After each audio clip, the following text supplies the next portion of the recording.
Welcome and thanks so much for joining us. I'm Cheryl McKenzie. This is the season finale of In Focus. After today, the show won't be back until the fall. And as we continue to plan and make decisions on what to cover, what ought to be on APTN, we thought we'd get your perspective. So today we're putting in focus the Aboriginal Peoples Television Network. Why was APTN created? Where have we been? And where are we going? We want you to join our conversation. Our phone lines are open. Call us toll free at 1-877-647-2786. You can also tweet us at APTN InFocus. Use the hashtag APTN InFocus or just the hashtag APTN. You can email infocus@aptn.ca. Before I introduce you to our guests, let's set the scene. It's been 18 years since APTN took to the airwaves. The Aboriginal Peoples Television Network has opened the door for many talented Indigenous actors, writers, directors, and producers to share their stories with the world. As the first Indigenous national network in the world, the launch of APTN on September 1st, 1999 is a milestone in broadcast history. I think it really enriches the country, and it really makes it a stronger country, and that Native people are the original people of this country, and to exclude them for a long time is, not healthy. Through documentaries, news and current affairs, dramas, entertainment specials, children's series, cooking shows, and educational programs, APTN offers all Canadians a window into the remarkably diverse world of Indigenous peoples in Canada and throughout the world. Executive Officer of the Aboriginal Peoples Television Network, Mr. Jean Larose. Also in studio is APTN's Executive Director of News and Current Affairs, Karyn Pugliese. Thank you so much for being here. You both look so familiar. I think we've met somewhere. Yes, I would agree. Jean, you've been CEO here at APTN since 2002. Why did you want to come to APTN? Well, I think it was the first time that a Indigenous and Aboriginal television network, a national network, was established. And I think having been part of the advisory group that looked at what APTN would be, what should it cover, what kind of programming should it have? Should it have news or not? Should it have children's programming or not? And that was a process that took over a year. And during that time, I really developed sort of an extreme passion for what would become APTN. At the time, it was Television Northern Canada. It was broadcasting to the northern parts of the country. But the opportunity arose for us to get a national license. And working with the other team members from TVNC as well as the full advisory group, we really got a sense that this could be something unique for our community, unique for our peoples, all three, First Nations, Inuit, and Métis, and give us the chance to tell our stories, but from our own perspective. Until then, we were literally invisible on television. Our stories were often not our stories. They were stories either told on our behalf, but through someone else's lens, or stories that were created on stereotypes of who we are. And I think APTN gave us the chance to break that. Yes, and no more appropriation of our stories. Absolutely not, and I think that's one thing we're still fighting strongly to do. We've had opportunities sometimes with other networks or what have you to work, but there's always that tendency sometimes on their part to want to take the story and adjust it according to what they think might suit their audience better. But our stories are not amenable or shouldn't be amended to suit someone's interest or someone's perception of who we are. They're meant to be our stories, and I think they're that much stronger when we tell our own stories our own way. And Karyn, I should back up here first. At first, we knew you as the Ottawa correspondent and video journalist there many moons ago. And it was so much fun working with you there. You took a leave and went and worked at different places. It's up to your discretion how much we want to talk about that. But let's start off with you coming back as the news director. Now it's called the Executive Director of News and Current Affairs. What made you decide that you wanted to take that leap and come and lead our news team? Oh, well, I mean, in a way, You know, like you kind of have this great opportunity to work at APTN. You know, like those years that I spent out in the field were just amazing because nobody was doing the stories that we were doing. And to be able to travel up into communities and, I mean, if you remember how small we were, I think we only had like 5 reporters or something. So that original beat was like Ottawa, it was Ontario, Quebec, Nunavut, you know, sometimes Northwest Territories. Saskatchewan eventually. Saskatchewan, yeah. Well, but I mean, like that was like my beat. Like we were flying us all over the place and going into communities where, in my own community is sort of semi-modern, sort of close to a town, going into some of the remote places. So, you know, I did leave. I went to do other things, and I wanted to have different kinds of experiences, and I did mainstream news for a little while. But, you know, like, you know, this place was always in my heart. You know, like, I always kind of knew that I would come back at some point, but I guess I just wanted the opportunity to see, you know, learn from other people in the industry and be able to bring it back. So, you know, just seeing that there was an opportunity to come back into APTN and into that position was just, you know, like it's an opportunity of a lifetime. You know, you know, I think this place is like the most special place in the world. Who doesn't want to work here? Yes, I know. It's so many opportunities, always something new, always doing new things. And not just in the newsroom, of course, the greater APTN provides so many important programs that, like you say, would not get out there otherwise. There is, I talked about a few series that are on APTN now. One of them is called Taken, and it's a true crime drama series, as you know, and talking about missing and murdered Indigenous women in Canada, and just talking about highlighting what their lives really were like and the circumstances around when they went missing. And that's, of course, produced by Eagle Vision and Lisa Meaches. We do have a clip of that for you now. Let's roll Taken.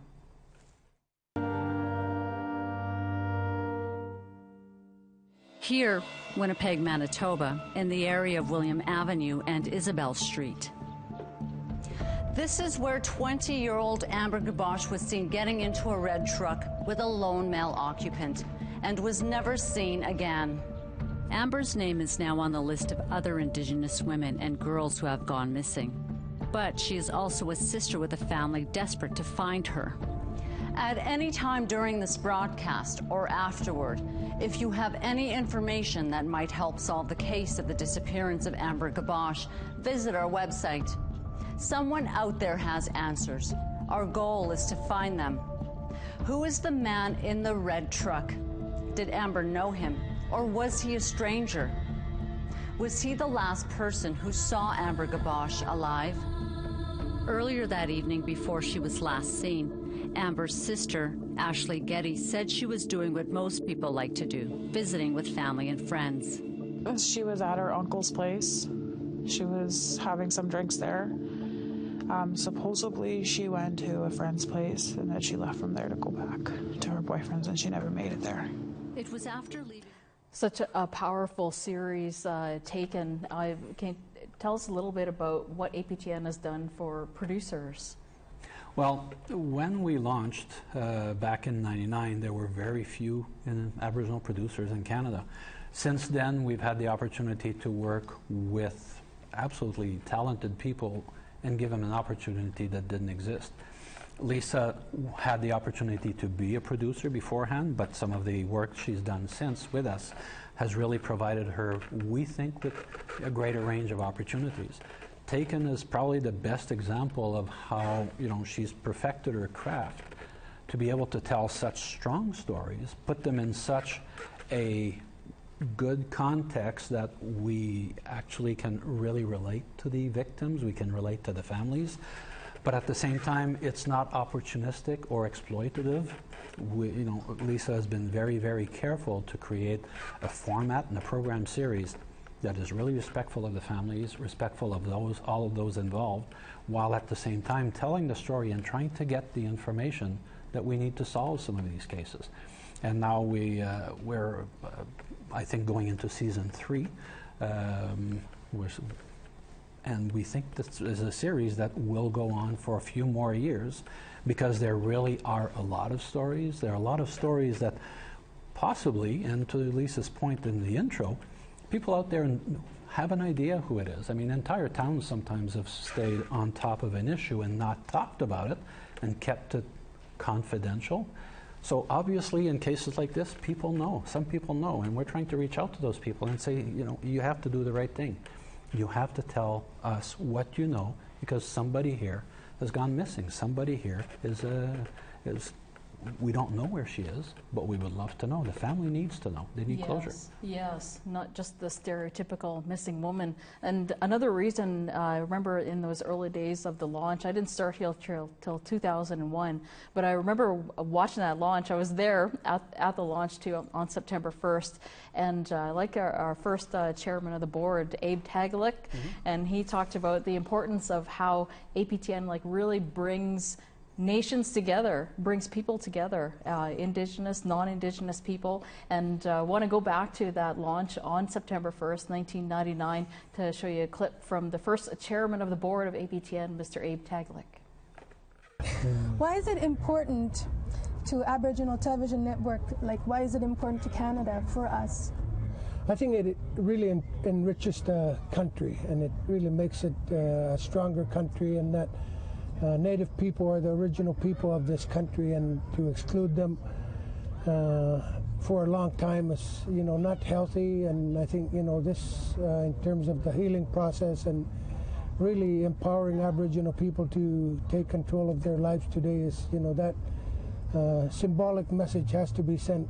You know, that I feel wise APTN is important. And Roman?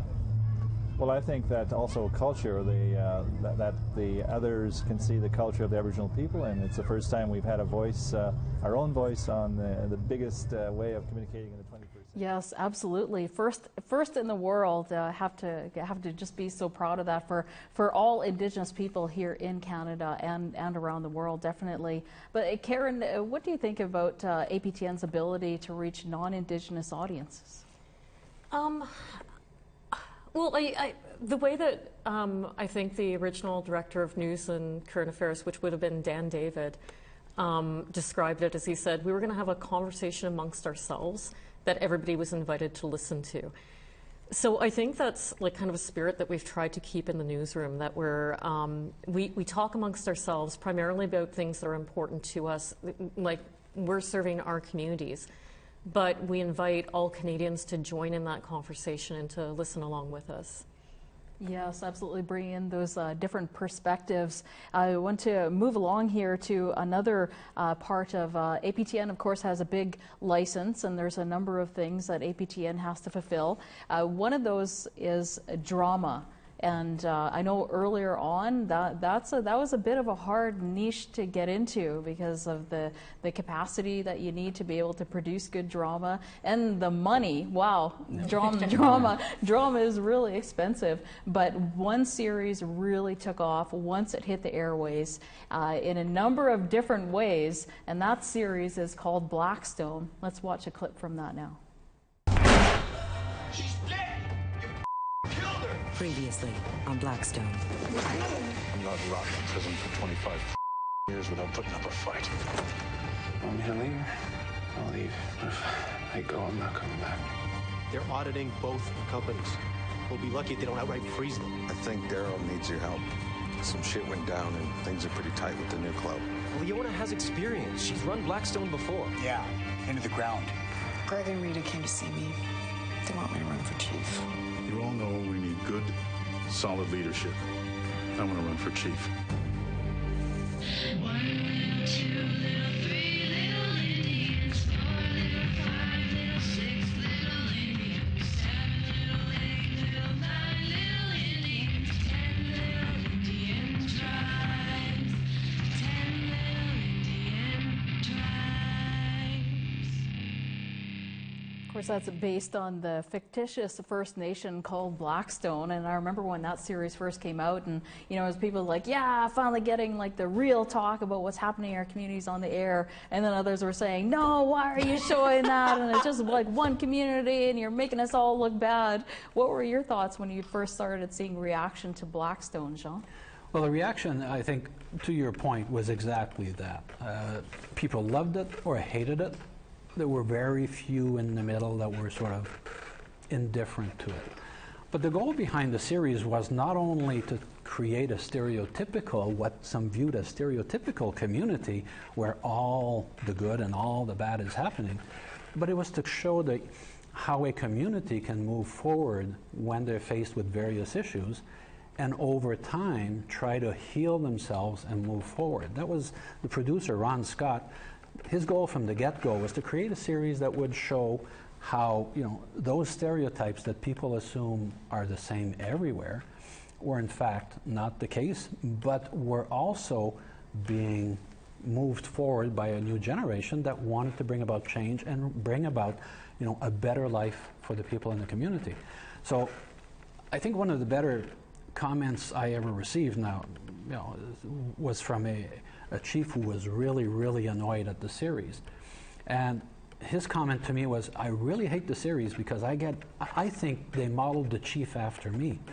And I was thinking, well, it's probably not the best way for you to portray it to me, because I don't think that was the goal. But if you feel that, obviously there's something in what we're doing here that either you're connected to or you feel represents the whole range of chiefs, but we don't think that's the case. I mean, I've worked for the Assembly of First Nations. I've worked with 633 chiefs across this country. I mean, pretty well every chief I've ever met did a lot of good work for their communities, but they're hamstrung. Their hands are tied in what they can do, how they can do it, and how they can move the community. Blackstone took all of that and tried to create a better picture going forward. And it was a huge hit. It hit on Netflix. When it was on Netflix, it trended for a month. I mean, Netflix worldwide, Blackstone trending for a month, that's amazing. CBC showed it in the middle of the summer, and it had great ratings. So obviously a series like that connected with people, not only our community, but it connected with a wider audience, mainstream Canadians and elsewhere around the world. So obviously what we can do, what we do produce, has an audience. And it's also a very high quality to meet the standards of broadcasters like Netflix and others. Yes, definitely, to provide that avenue for us to tell our own stories. Before we go to break, I do want to talk about one more show that's on APTN, just to show you a bit of the lighter side, and a lot of like cooking shows that we do too. It's called Moose Meat and Marmalade. Let's watch a clip.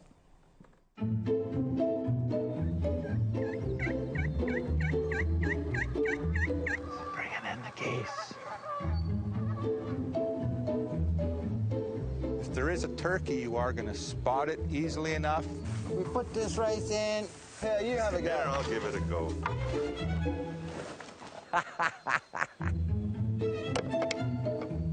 A little bit of butter never hurt anybody. Look at this, Daniel. Woo!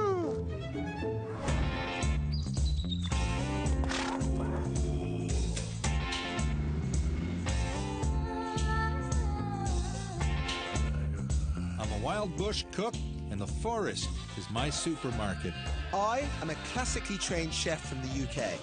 From fire-scorched porcupine to seared scallops, we explore each other's culture through food.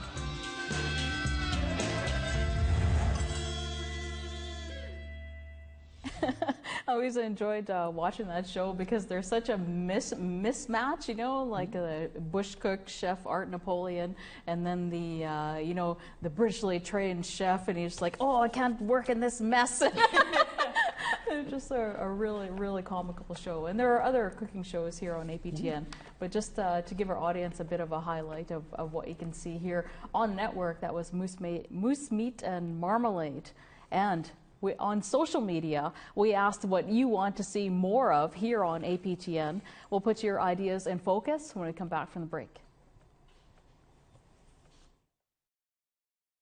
Now, send your thoughts in an email to infocus@aptn.ca. Like our APTN InFocus Facebook page, follow and tweet us at APTN InFocus, or call in toll-free at 1-877-647-2786.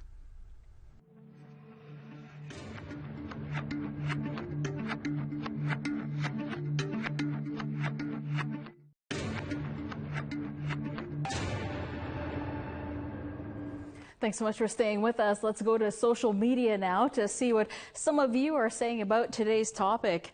On social media, we asked you, how has APTN National News influenced the way you think about Indigenous peoples in Canada?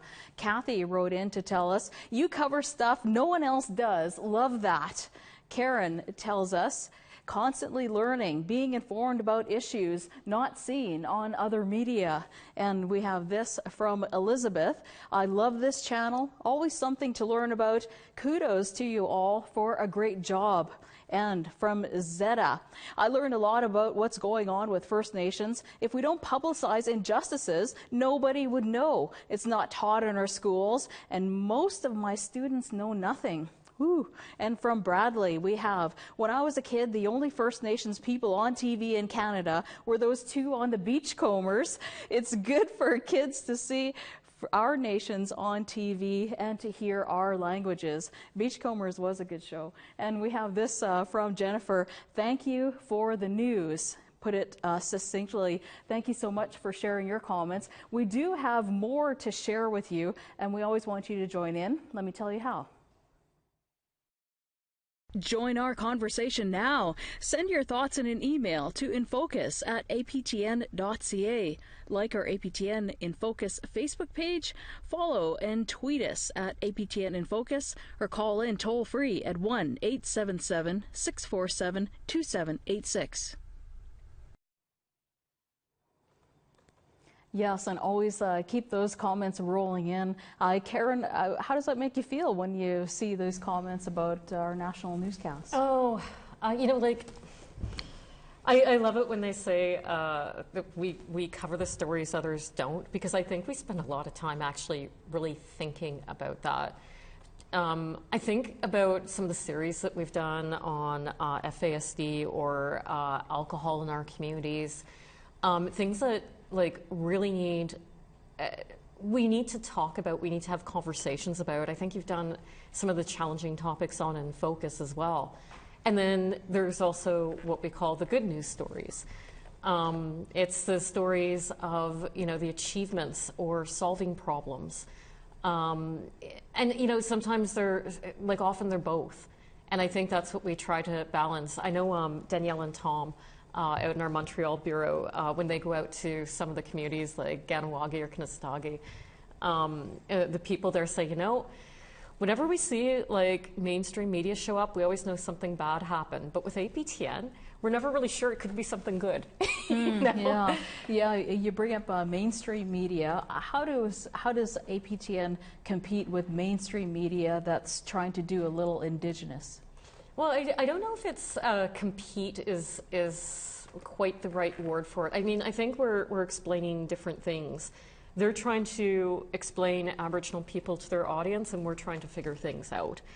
So they can be on the same topic, but I think that's what makes it different, is that they're trying to introduce people to an idea for the first time, and sometimes they don't get to go very deep. I mean, when I sometimes do panels, and I'll say things like, do you remember back in the days before there was NWAC, when it was the NIB, and the NIB wasn't in favor of C31, but then that passed. My mom was no 1, I'm a no 2, my son's a MacGyver baby. We understand that conversation, like that just meant something. And to people outside the community, they have no idea what we're talking about. So what we're trying to do on APTN is have those conversations, but sort of have them a little bit more simply worded so other people can follow along. And I think with mainstream, if you're explaining something like status, or you're explaining something how complicated it is to pass a bylaw on reserve, or the complicated issues of economic development, they're doing like almost headline news. And we're able to sort of skip past the headlines and get under the surface a little bit faster because we already have an audience, whether it's not just the Aboriginal audience, I think the non-Aboriginal audience that tunes in regularly also are fairly educated and they understand the issues a little bit better than some of the other mainstream Canadians. Yes, I always appreciate the efforts of our public broadcaster, but it's like more so here in the South. Like if you watch their national newscast, you don't see anywhere near the volume of content that they're putting on the web. So I'm not sure how to answer that. I'm not even going to try. But Jean, what do you think of the perspective of the Canadian regulator, the CRTC? What do you think their overall view is of the importance of APTN? In my almost 15 years here, one thing that I've become convinced of is that the CRTC, in fact, views the contribution that we make to the Canadian broadcasting industry as huge. Not only have they been supportive of us from the get-go, they're the ones who encouraged TVNC to apply for a national license. But going forward, they've also been very supportive in allowing us to, in some cases, stretch a bit the limits of what we want to do. I mean, we have very strict conditions of license in the number of hours we have to produce in English and French and Aboriginal languages. We also have fairly strict conditions of license of the types of programming. I mean, we basically have a license that in many ways can be compared to the public broadcaster in Canada, the CBC. We have to have the whole range of programming, but yet we're operating on what, maybe 2% of the budget that the CBC is. Obviously, we don't have radio like the CBC does, but on the flip side, we have to have the whole range, from children's programming to music to drama to everything else. And I mean, when you look at what we are producing, certainly the Commission has been supportive, but also the industry in some ways has not been overly negative about us.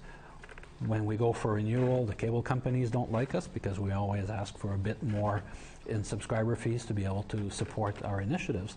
But when it comes to other broadcasters, we sometimes have been able to develop a good working relationship, if not in programming, at least in supporting each other. We still have a relationship between CTV News and APTN News where we will share stories and share some of the content, the video, whatever we have. Yeah, CTV came to the table. CTV came to the table and they've stayed at the table, and others now have approached us to see if they can strike partnerships with us on the news front. We're also trying to work with some of the other specialty networks. We have networks like Food Network and others who have shown an interest in moose meat and marmalade. As I mentioned earlier, Blackstone did develop a following outside of APTN as well. We now have some of our producers about to, and I'm not going to go in details, but we're going to have some new programming that I think will again raise the bar for the network and generate a lot of discussion out across the country about what we're doing. So when that comes out, I wouldn't be surprised to see others come approach us and say, hey, we like this, how can we maybe work with you on it? That's definitely good news. I told you that I was going to go to some comments about what you want to see more in APTN. Of course, we asked you, what do you want to see?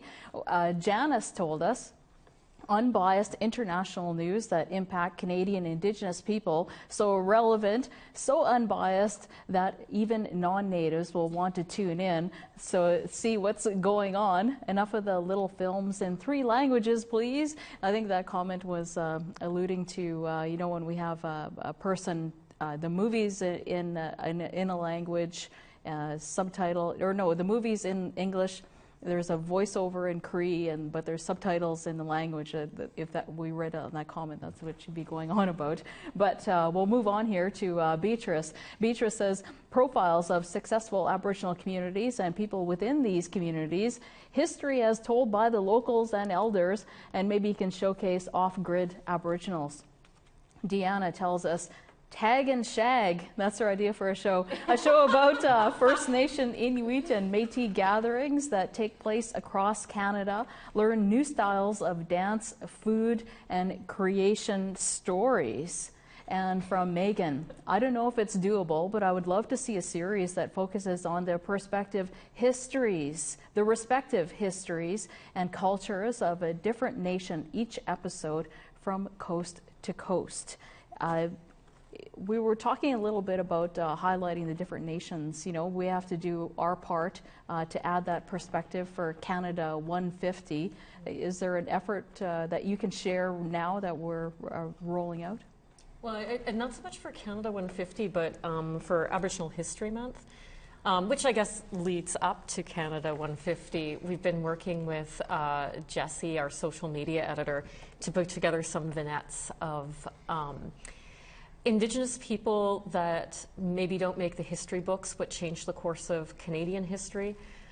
This is my own, I guess my own sort of interest too, because I have background in history as well as journalism. And I always notice in the mainstream history books, there's so many of our people who historically either contributed to this nation or stood up for our people, changed laws, you know, really developed modern day Canada, and you never hear about them. So we'll be releasing one vignette every day about one of our people who changed Canada. Yes, and Jean on the tag and shag front. No, I'm just kidding. I was listening to that. Is the creation story that? No, okay, another story that only we can tell. Of course. But not here. Yes, not here. Okay, we have more.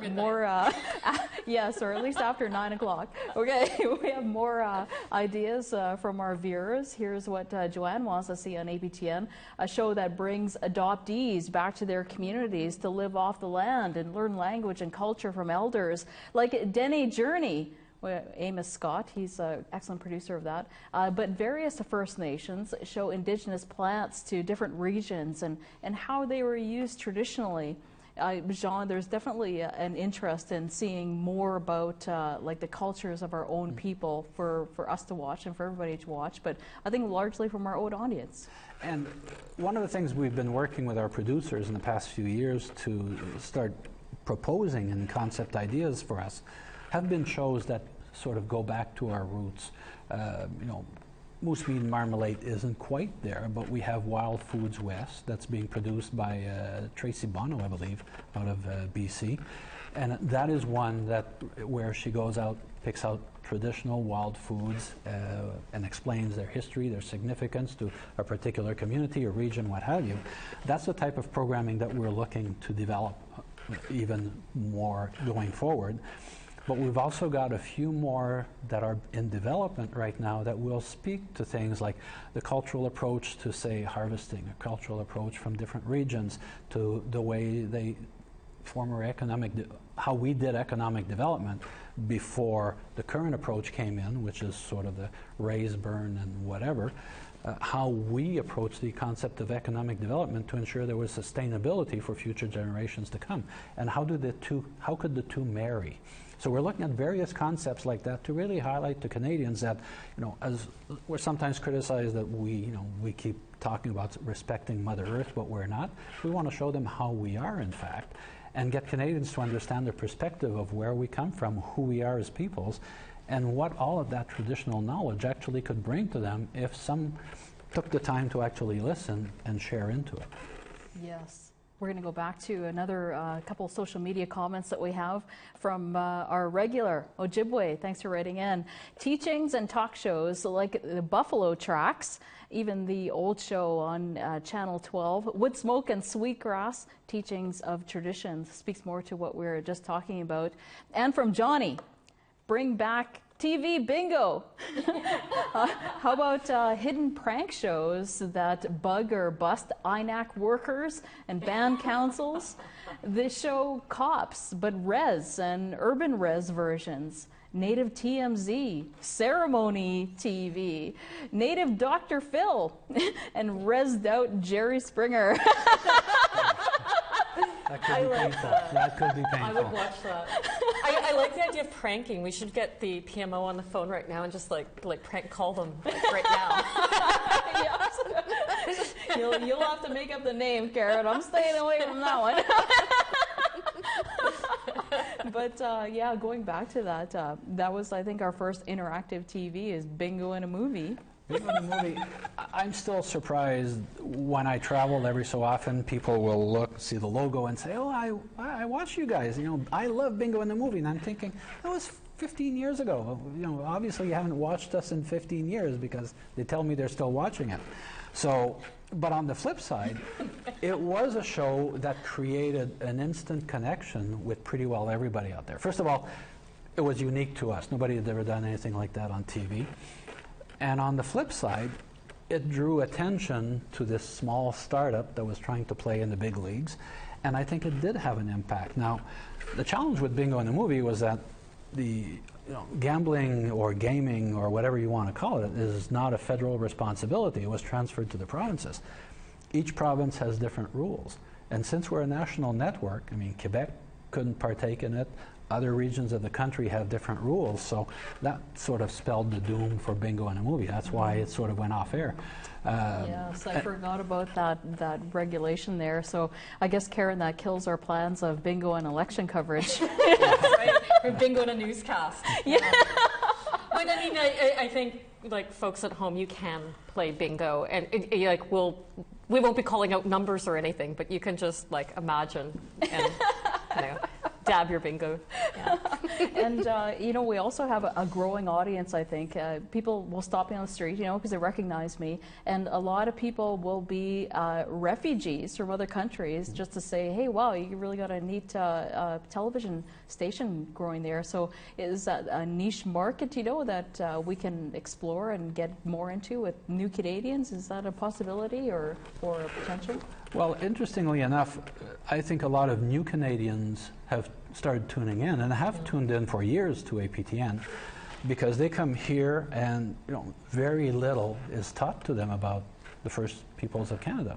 So then those who either accidentally fall on the network or who hear from other immigrants saying, well, if you want to hear what's going on in those communities, you should watch APTN.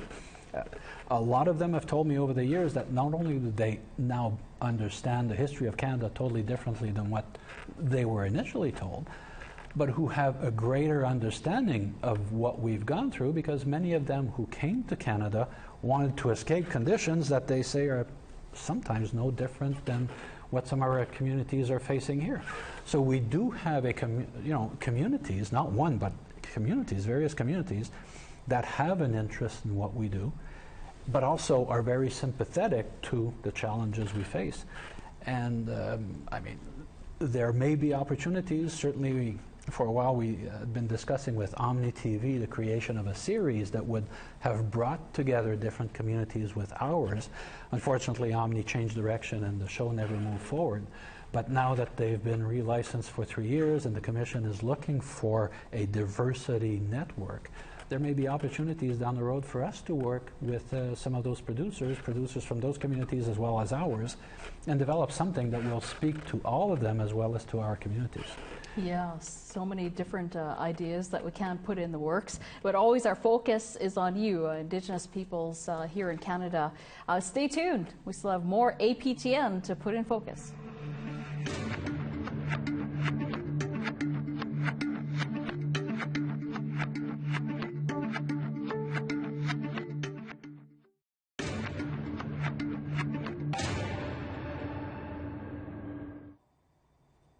And you're seeing a live shot of the APTN control room. Thanks to all the people who helped bring APTN InFocus to air. You see, they're live switching the show for us.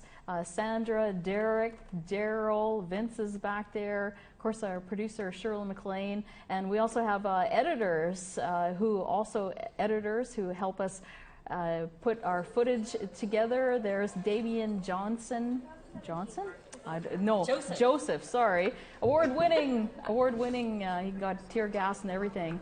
There's Alan McKay, woohoo, Woo! Thank you, Alan, for all your hard work. And moving on to another edit suite in our newsroom. And it's open. It says closed, but it's open. Donovan Pompana. Yeah. And moving over to our awesome graphic station, that's Renee Dong. Thank you so much for doing such a great job. And trucking on over to our social media editor, that is Jesse Andrushko. Thank you so much, Jesse, here at APTN National News. I'll go back to a live shot in the control room there. Just wanted to give another shout out to our producer, Shirley McLean, who has been a producer for APTN InFocus for the past 8 months. She's the one who created this position. She's from Whitehorse, Yukon. Thank you so much, Shirley McLean. It's been such an honor working with you. Shirley is going back as our Whitehorse correspondent. She'll be up there for the Missing and Murdered Indigenous Women Inquiry. You'll see.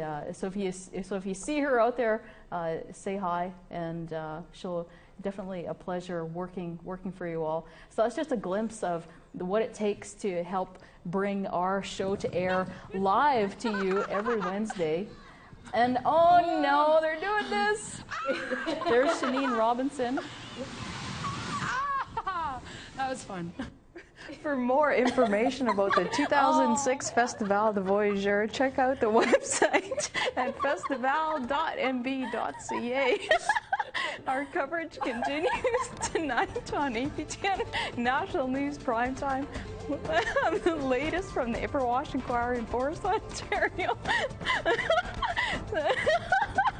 Oh, sorry about that. How much responsibility will Mike Harris take for the death of Dudley George? And environmentalists warn that the polar bear may soon disappear from the northern landscape. Sorry, well, I can't stop laughing. Those stories and more tonight at 7 p.m. Eastern. I can't see Famous Shirley Kinsey laugh. That's like live TV. Anything can happen. It's your last show. You've been here 15 years. No way. Oh, even getting me a present. Oh my goodness. I was wondering why Ken was in here. Oh, and I guess, and look, it even gives me a scissors and to cut this open.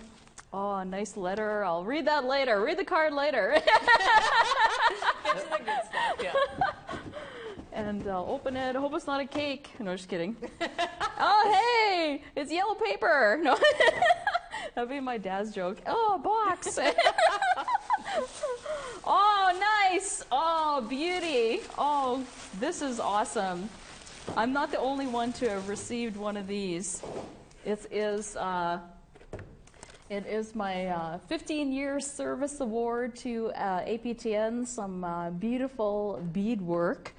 I can't catch who the artist is from, but this is just one of the gifts that APTN gives out the long-standing employees here at APTN. And of course, I started in July of 2001. And it's thank you to APTN for giving me such opportunity and always so much fun. Thank you very much, Jean. And you'll be moving into an office now, and you'll have a wall to hang it on. Yes, I know. This is my last APTN InFocus and the host chair. I've been promoted to executive producer of APTN National News. So we are going to be hiring another host to take my job. I still have another 3 days on the newscast, and then that's it. And then it'll just be me. Yeah, it's certainly been such an honor and a pleasure to be a part of such an award-winning and amazing team. And we're always having fun. Have challenges galore, yes, but we're always having fun and respect and showing the beauty of our people and the smarts and intelligence and advancing our stories, definitely. Oh, we do have a caller on the line. Wow. Okay, let's go to a caller. We have Sharon calling from Calgary. Sharon, how do you feel about APTN? Well, it's my most primary television station that I watch pretty much except for PBS. And I find I moved here from a long time in Vancouver, and I moved here, and this channel has helped me feel reconnected with the rest of Canada. And I have really appreciated the dramas and the news, and I had a lot to say at first, but I did hear Cheryl Mackenzie give a keynote speech in Vancouver about the Indigenous problems in northern Alberta with the disappearing women. And I just feel that there's really helping to connect Canada on a much broader level than what we get on normal news. And if I didn't have Longmire to watch, I wouldn't be very happy, girl. And I really like Hard Rock Medical and the Mohawk Girls. And, you know, they just are different types of programs that I find really enriching or amusing and funny. And I watch a lot of other news shows and stuff in between, whatever I catch. But I have to admit, the dramas really got me going.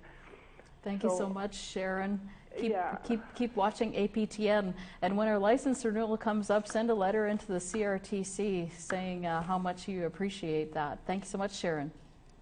Of course, Jean, before we get talking a little bit about our license renewal that's coming up in another year, Aboriginal Day Live.